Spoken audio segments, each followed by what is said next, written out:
Jadi pencatatan ini penting. Jumlah pengeluarannya nampak jadinya. Total sekian sehingga saldo kita dapat sekian.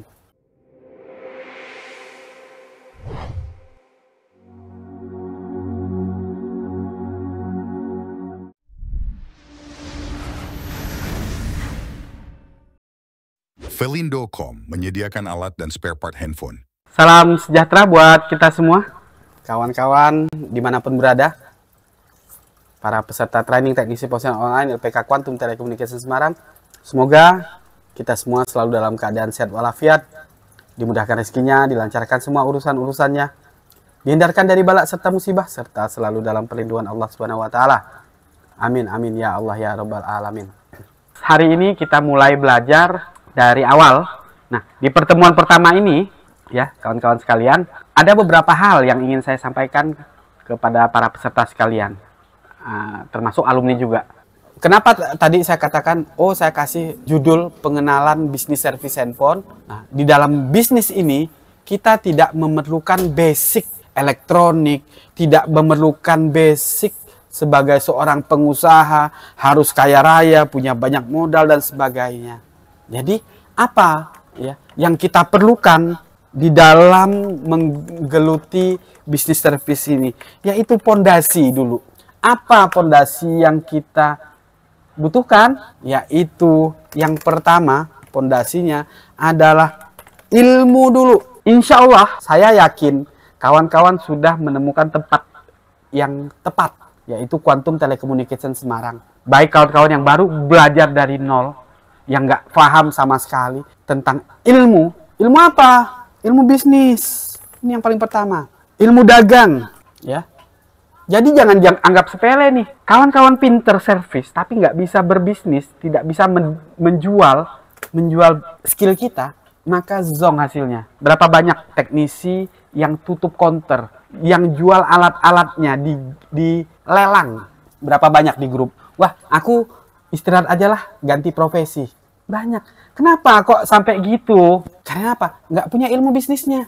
Makanya ketika kita memutuskan untuk bisnis servis handphone, bisnis jual beli handphone, bisnis apapun lah, kawan-kawan harus punya ilmunya dulu. Belajar dulu, bos. Jangan main hajar. Wah, aku punya modal, Mbah, ratusan juta. Berapa banyak orang kaya di luar sana yang tutup, yang kukut dengan modal yang banyak, tapi hanya bertahan 1-2 tahun saja. Walaupun ilmu bisnis, ilmu dagang atau muamalahnya di Quantum ini tidak totalitas, kawan-kawan bisa japri nanti. Mbah, saya punya modal sekian, sebaiknya bagaimana, Mbah? Ya, sharing-sharing lah kita. Namanya juga kan masukan ya. Ngasih masukan, ngasih nasihat, dan sebagainya. Insya Allah saya siap membantu kawan-kawan sekalian. Ditambah lagi kawan-kawan sekalian. Nah, cari nih ilmu-ilmu ini, bagaimana hukumnya, ini, itu. Dan nanti di materi kita juga tetap ada. Ya. Ada materi fikih muamalah nantinya. Bagaimana sebenarnya akad kita di dalam berdagang, berbisnis servis handphone ini. Kenapa? Bisnis itu kawan-kawan bukan hanya perkara untung dan rugi saja. Wah, duit banyak, bisa beli mobil, bisa beli rumah, bisa punya istri banyak, gitu kan ya. Nggak cuma perkara itu, tetapi perkara surga dan neraka. Perkara nanti hidup setelah mati. Gitu kita mati, ada hidup lagi itu kan? Kita yakin itu. Perkaraannya itu, masalahnya di situ nanti. Padahal apa? Ini urusan dunia, tapi kok sampai ke akhirat gitu kan? Makanya harus ada ilmunya dulu. Sekali lagi saya tekankan ke kawan-kawan sekalian, yuk sambil diingat-ingat nanti, ini loh, untuk lanjut servisnya biar rame, harus tahu halal haramnya seperti apa. Ini kalau nembak baterai, biayanya berapa? Bilangnya ke konsumen seperti apa? Kalau handphone nggak diambil selama 1 bulan, 2 bulan, 3 bulan, setahun, ini hukumnya bagaimana? Harus paham. Nanti ada materinya, tunggu. Tidak hari ini. Ini merupakan bagian dari kehidupan kita sehari-hari dalam berbisnis. Makanya saya tekankan, pondasi dalam kita memulai bisnis harus kuat. Yang kedua yang harus kawan-kawan kuasai adalah keterampilan. Ya ini ilmu kita. Servis handphone ini. Sebenarnya nanti dari 2 hal ini ya boleh salah satu. Kalau kawan-kawan maunya istilahnya jadi pekerja ya cukup keterampilannya saja tidak masalah. Tapi tentu judulnya bukan bisnis, kerja judulnya nanti. Hanya keterampilan lah. Tetapi kalau kawan-kawan untuk bisnis, jadi pengusaha, maka ilmu bisnisnya harus ada, keterampilannya pun juga harus dikuasai dengan maksimal. Nah, keterampilan ini kita asah di sini. Setiap hari kita belajar dari periode ke periode. Bahkan kemarin ada periode 2 aja hadir. Ya, periode 2 aja. Periode 2 itu bulan April tahun 2020 pas Covid. Ya, belum puas, ya belajar lagi. Ada mungkin yang kurang paham, ngulang lagi. Nggak apa-apa. Toh nggak bayar lagi kan? Gitu. Kita maksimalkan. Banyak sarana yang bisa kita manfaatkan. Ada YouTube, Google, ChatGPT. Ada Mbah Tommy setiap saat yang bisa kawan-kawan mintai penjelasan. Mbah, saya lagi garap ini, handphone ini. Sudah melakukan ini. Tapi kok belum berhasil, Mbah? Kira-kira apanya, Mbah? Insya Allah, saya dengan senang hati membantu kawan-kawan untuk mencari solusi dari apa yang kawan-kawan hadapi. Oke, kawan-kawan sekalian, itu tadi yang kedua ya, dari pondasi yang memang harus kita kuasai. Yang berikutnya, ya, selain ilmu bisnis, keterampilan tadi, yang harus kawan-kawan kuasai selain pondasi tersebut adalah manajemen. Manajemen. Pengaturan. Manajemen apa yang harus kawan-kawan kuasai di sini? Ngatur apa? Toh Mbah, saya cuma nyervis sendiri kok. Di rumah sendiri. Kawan-kawan sekalian, ya, bisnis itu tidak harus langsung selalu mulai dari besar. Langsung wah. Langsung magrok. Justru bisnis yang diawali dari bawah berpotensi untuk menjadi jauh lebih kuat. Saya mulai dari nol, Mbah.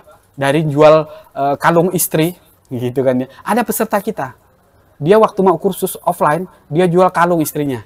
Sepakat laku 2.700.000, kemudian sisanya nambah lagi gitu. Nambah minta mertua.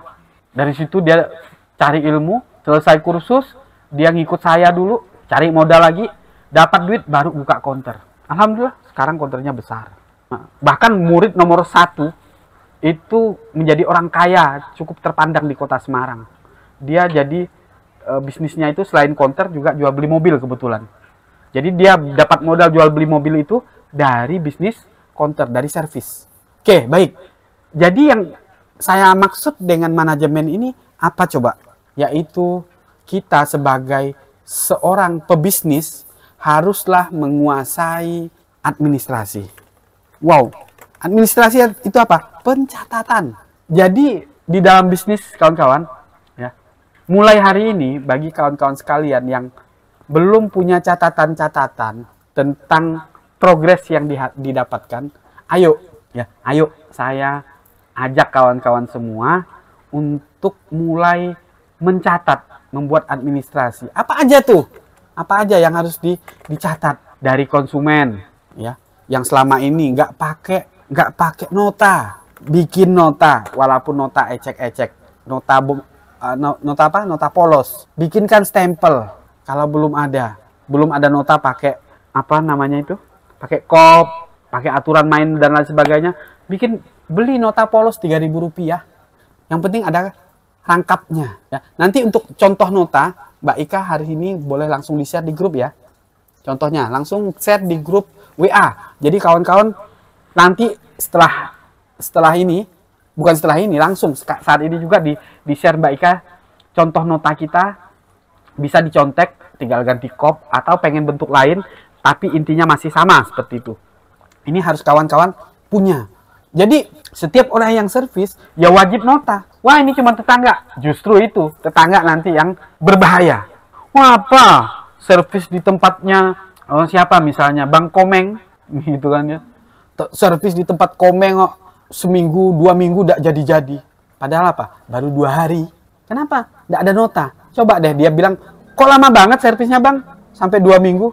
Kapan 2 minggunya? Di nota itu Bapak baru masuk tanggal sekian loh Pak. Baru 3 hari, 4 hari misalnya. Nah, bisa terjadi seperti itu. Saya banyak menemukan. Saya sendiri dapat konsumen yang seperti itu. Nah, jadi kawan-kawan, nota ini penting sebagai bukti otentik. Jangan dianggap enteng mengenai nota. Nah, justru itu sebagai bukti otentik tadi, hitam di atas putih, segala transaksi kita. Nanti langsung di-share Mbak Ika di grup. Oke? Baik. Berikutnya, selain nota, wajib ada yang namanya jurnal. Jadi apa yang kita terima di nota tadi, kita masukkan ke jurnal. Rangkuman, catatan harian servis. Nah, kawan-kawan, jurnal ini sudah kawan-kawan bisa online kan. Saya sendiri, ini saya tunjukkan ya. Di sini, ini saya salah satu contohnya. Salah satu contoh yang ada di counter saya, ini ada Magic 2024 ini kan ya. Magic ini baru berdiri, boleh dikatakan belum maksimal dalam 1 tahun ini kawan-kawan. Magic Service. Nah, di sini di 2024 ada book ini sebenarnya nih. Book, kemudian ada jurnal di bagian bawah. Ya. Nah, seperti ini. Book, ini bukan box ini, Bos. Ya, ganti nama. Book ini pembukuan. Nah, pembukuannya. Pembukuan Januari, kemudian ada jurnal. Nah, jurnal ini catatan harian apa yang kita dapat. Misalnya contoh, oh di tanggal 2 Januari, 1 Januarinya libur nih. Hari Selasa 2 Januari ada handphone masuk sekian. Ada konektor cas 100.000. Mantap ya. Konektor cas 100.000. Atau yang punya MQ-Cell. Punya MQ-Cell di mana? Coba tautkan ke aku. Ke Tommy Sudiarno. Ya. Redmi Note 9 Pro servisnya 80.000. Samsung ini yang kita maksud dengan jurnal. Jadi ada pencatatan supaya apa? Supaya ada jejak, rekam jejaknya. Pemasukannya ini dari handphone. Ini kan tadi kerusakannya. Teknisi siapa yang garap? Adip nih kebetulan. Kemudian ada pengeluaran. Ini belum pas nih kok tabungannya di sini nih. Tabungan harusnya masuk di bawahnya pengeluaran. Kita lihat yang Maret. Nah, ini udah benar nih. Ya, ini contoh nih yang Maret ya. Pemasukannya Maret dari jurnalnya dulu. Oh iya, salah juga nih. Bentuk tabelnya bukan salah sih, kurang tepat aja. Ya, pemasukannya ini ada catatannya. Kemudian dari jurnal ini kita ada pembukuan, book ini tadi. Ini hanya istilah. Jadi tanggal 1 pemasukannya ketahuan 935 buat bayar gaji sekian, spare part sekian. Ini semua kita keluarkan kawan-kawan. Jadi pencatatan ini penting. Jumlah pengeluarannya nampak jadinya. Total sekian sehingga saldo kita dapat sekian. Wah, kok kecil Mbah? Nampaknya kecil. Nampaknya kecil. Kok min juga? Nampaknya min. Padahal apa? Min ini sudah dikeluarkan semua. Gaji sudah kita keluarkan. Nggak ada beban gaji lagi. Spare part sudah kita keluarkan. Ada kas juga sedikit-sedikit. Biaya sewa tempat juga kita keluarkan. Operasional tiap hari kita keluarkan. Sehingga apa? Aman. Jadi walaupun di ujungnya ini Rp7.000 ya, tapi sewa sudah kita bayar, wifi sudah kita bayar, gaji sudah kita bayar. Jadi nggak ada min lagi, ya. Tidak ada min Januari ini kan. Jadi total kelihatan nanti pemasukan kita dalam 1 bulan 27 juta. Itu ya. Ini Magic nih, Magic. Ini dibagikan kepada saya. Ini ada counter saya yang satunya. Ini counter Magic yang jadi satu dengan Quantum. Nah, kalau ini counter yang kelola oleh istri. Oke, pemasukannya tuh sehari sekian biji. Ini tanggal ya, ini per tanggal nih ya. Ini jurnalnya ini ya. Nah, per tanggal nih. Pemasukannya apa, LCD, siapa yang garap, biaya berapa, kemudian gajinya berapa dari pengeluaran ini kan ya. Nah, ini maksudku yang seperti ini. Pengeluaran memang satu, ada gaji, spare part, kemudian lain-lain. Jadi sudah bersih setiap harinya. Berapa nih di bawah kelihatan. Kan per hari nih. Ya. Nah, jadi ini merah ini hasil bersih ya, bersih 2.300.000 ini pendapatannya. Bentar, saya zoom dulu. Nah ini, jadi pendapatannya 2.300.000, pengeluarannya 1.090.000. Ini bersih sih loh kawan-kawan. Ini bisa kita cek setiap hari, bisa kita kontrol. Jadi mudahnya dengan ada Sabtu 2 Maret. Oh, ini tanggal 456 nih ada di bagian bawah nih. Ini counter saya yang satunya. Tanggal 5. Nih, tanggal 6. Alhamdulillah nih kita cek saldonya. Walaupun kecil nih. Ini kemarin tanggal ini 390. Ya 390, 151, 95. Iya, sampai tanggal hari ini belum tutup buku masih. Ini yang kemarin ini tanggal 1, 2, 3 kita lihat. Nah, dengan pencatatan seperti ini, administrasi kayak gini, nampak. Oh, sehari aku dapat sekian nih. Ya, tadi memang dapatnya ada 95.000, berapa? 195. Tapi di sini hari sebelumnya pembukuan totalnya per hari enggak ada. Enggak dibikin sekarang. Kamu kasih aja nanti di sini. Kan kamu masih punya akses toh. Nah, nanti suruh Suci mindahinnya. Jadi total nanti kelihatan sebulannya. Karena Mbak Ika udah nggak di bawah, nggak di konter satunya. Nah, jadi begitu kawan-kawan. Harapan saya, pengennya saya ke kawan-kawan yang belajar di sini, ya belajar sedikit-sedikit yang hal-hal sepele seperti ini pembukuannya, ya belajar sedikit, sehingga nanti walaupun kita ala kadarnya, tapi paling tidak tahu, oh ternyata begitu. Nanti untuk template-nya saya kasih ya, baikkan kirim template-nya ke grup WA yang kosongan, ya.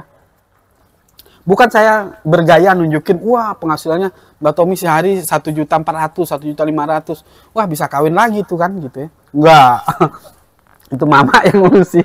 Enggak cawe-cawe lagi saya. Oke, seperti itu kan kawan. Nah, kemudian berikutnya ada jurnal gitu ya tadi ya. Plus rugi laba. Ya, ada neraca lah. Ini pembukuan sederhana neraca rugi laba. Jadi sebulan itu nanti nampak berapa sih untungku? Sudah layak belum aku kawin lagi ini? Sudah waktunya mau berangkat umroh nggak? Atau pengen umroh nanti bulan berapa? Masuk nggak? Gitu. Dari sini. Kalau kita nggak punya catatan, ayo kita nggak punya catatan nih. Wah mentang-mentang apa? Saya masih buka di rumah Mbah. Buka dari kamar. Nggak ada masalah. Justru tadi saya katakan, mulai dari bisnis kita masih kecil itulah kita sudah membiasakan membuat jurnal, membuat neraca rugi laba. Nanti sudah besar, kita udah tinggal pakai aplikasi. Ya, mumpung masih kecil inilah latihan. Jadi tahu pemasukan yang namanya istilahnya profit atau net profit itu sebenarnya apa? Net profit adalah semua pemasukan dikurangi dengan semua pengeluaran apapun, gaji, transport, listrik, air, pulsa, parkir, uang rokok, uang keamanan, itu harus dikeluarkan semua. Itulah net profit. Jadi tahu, dan itu merupakan standar, artinya apa? Sebagai patokan kita. Dengan ada catatan seperti ini, ya, dengan ada catatan seperti ini kawan-kawan sekalian, kita menjadi jauh lebih mantap dalam bersyukur. Bukan berarti tanpa catatan kita tidak bisa bersyukur. Enggak. Justru dengan adanya pencatatan itu, begitu kita buka, Alhamdulillah. La in syakartum la azidannakum wa la in kafartum inna azabil syadid. Kalau kamu bersyukur, kata Allah, akan aku tambah nikmatku. Tetapi kalau kamu ingkar, maka tunggu, azabku sangat pedih. Itu ingat. Ada catatan, kita jadi bersyukur. Alhamdulillah ya, wah ini tipis, tidak apa-apa lah hari ini, besok gas lagi. Alhamdulillah ya Allah. Jadi dengan catatan-catatan itu, kita jadi makin menjadi orang yang pandai bersyukur. Enggak jadi kufur nikmat, gara-gara nombok satu. Ya. Sebulan nih, qadarullah mungkin ada kecelakaan kerja, nombok LCD, pecah waktu dipasang, atau ada konsumen garansi. Bukan menjadi hal yang mengganjal, yang membuat kita pusing. Atau matikan handphone orang, akhirnya nombok, ganti mesin. Tidak ada masalah. Nomboknya satu kali, satu mesin. Berapa? 1 juta misalnya. Pendapatan kita sebulan 10 juta. Nombok 1 juta kan no problem. Nah ini, catatan ini tadi yang saya maksud menjadi tolak ukur kita. Kita untung atau rugi. Perlu diteruskan nggak nih? Gitu kan. Bisnis ini mau jalan terus, apa? Saya banting setir sedikit ini gitu. Saya nggak akan fokus di servisnya. Saya pengen cuman fokus di jual beli misalnya.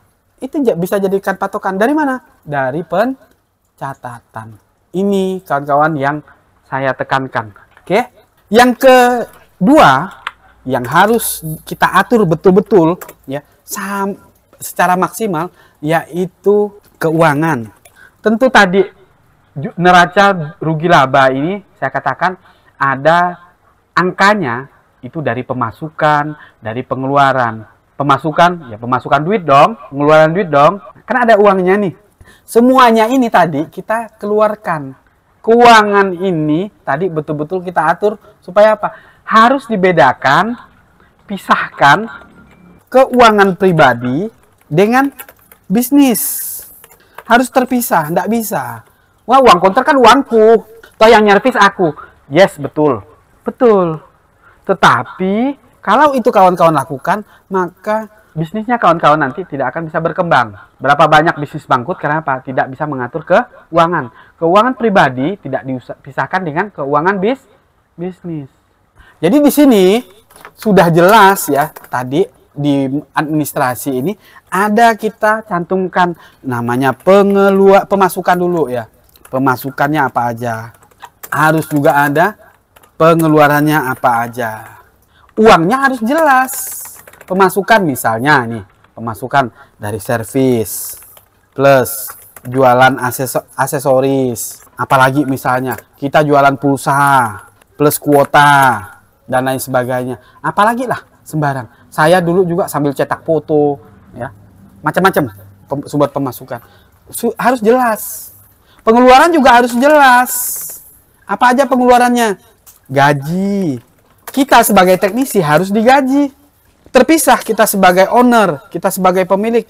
Pemilik nanti hasil akhir. Makanya di sini saya katakan tadi harus kita pisahkan antara keuangan pribadi dengan keuangan bisnis. Gaji ini ya harus jelas. Kita misalnya dengan kontrak kita sendiri, kita sebagai teknisi, kita digaji berapa nih? Oke lah, ini baru berkembang. Pokoknya aku cukuplah gajian rame nggak rame servisanku. Aku minta gaji misalnya persentase 50-50 dengan toko. Nggak apa-apa. Aku pengen gaji tetap sebulan 2 juta atau 3 juta. Nggak apa-apa. Yang jelas gajinya harus betul-betul kawan-kawan tentukan berapa gaji karyawan atau gaji teknisi di sini. Kita sebagai teknisi. Kalau kita gaji sebagai teknisi ada, misalnya karena kita masih sendiri, buka sendiri, juga gaji apa? Gaji admin misalnya. Kita sebagai admin. Kita juga sebagai kurir. Kita juga sebagai tukang bersih-bersih misalnya mau dicantumkan juga. Tidak apa-apa. Nah, jadi pengeluaran gaji ini harus jelas. Seperti itu. Harus dikeluarkan. Kemudian pengeluaran apa lagi? Sewa tempat. Jangan lupa. Ya, Bah, saya bukanya kan di rumah sendiri. Emang kan nggak sewa, Bah? Betul. Tidak sewa di rumah sendiri. Di kamar sendiri. Tetapi yang kawan-kawan harus ingat di awal kita belajar bisnis, segala pengeluaran wajib kita sisihkan. Ini untuk belajar ke depannya.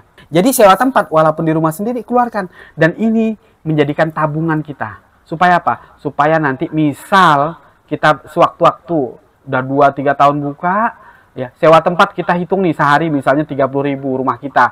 Kita sisihkan 30.000 sehari, 1.000 hari atau alias 3 tahun itu sudah 30 juta kawan-kawan. Bisa kita gunakan untuk sewa tempat, kita bisa gunakan buat apa? Modal bahkan atau apapun. Jadi sewa tempat harus tetap dikeluarkan. Apalagi pengeluaran ya, operasional, ya, spare part, kemudian operasional harus kawan-kawan pisahkan, termasuk uangnya. Jangan cuma catatan gaji teknisi, ya udah keuangan pribadi, buat ngajak anak jalan, buat menyenangkan istri, buat belikan pacar bakso, buat menyenangkan orang tua dan lain sebagainya, itu gaji. Sedangkan nanti begitu ada pemasukan, ya kan ya, pemasukan kita kurangi dengan pengeluaran, kan nampak tuh. Nah, itulah yang menjadi hak sebagai pengelola. Tetapi tadi gaji operasional semua sudah dikeluarkan. Gitu ya. Nah, jadi kalau keuangan secara pribadi sudah terpisah dengan bisnis, ini enak. Bisnisnya nampak ini jalan atau tidak. Ujungnya nanti kan ya tadi, kalau kita lihat di pembukuan kan ya, di ujung itu bisa kita lihat saldonya. Total berapa saldonya? Kenapa? Di sini ya dikeluarkan semua nih gaji nih. Iis ya anak saya ini Iis gajinya 55.000 tidak banyak. Suci 50.000. Macam-macam nih. Ada yang 160. Bowo nih ya 120 ya. Kide 110. Wahyu ya. Wahyu Fikri. Nah dan sebagainya. Ini dikeluarkan semua. Sehingga apa? Murni. dari pencatatan ini nanti murni kita dapatkan ini sehari sampai 15 unit nih. Luar biasa. Ingin menjadi teknisi handphone profesional? Upgrade life skill Anda dengan tutorial service handphone terbaik. Dengan materi pembelajaran yang lengkap mulai dari hardware hingga software. Kini dikemas hanya dengan aplikasi smartphone yang bisa Anda akses dimanapun dan kapanpun. Maka di sini naik turun 1,3, 2,8, 1,3 naik. Vibat Ponsel, aplikasi pembelajaran teknisi handphone. Dapatkan di Play Store dan berlangganan sekarang.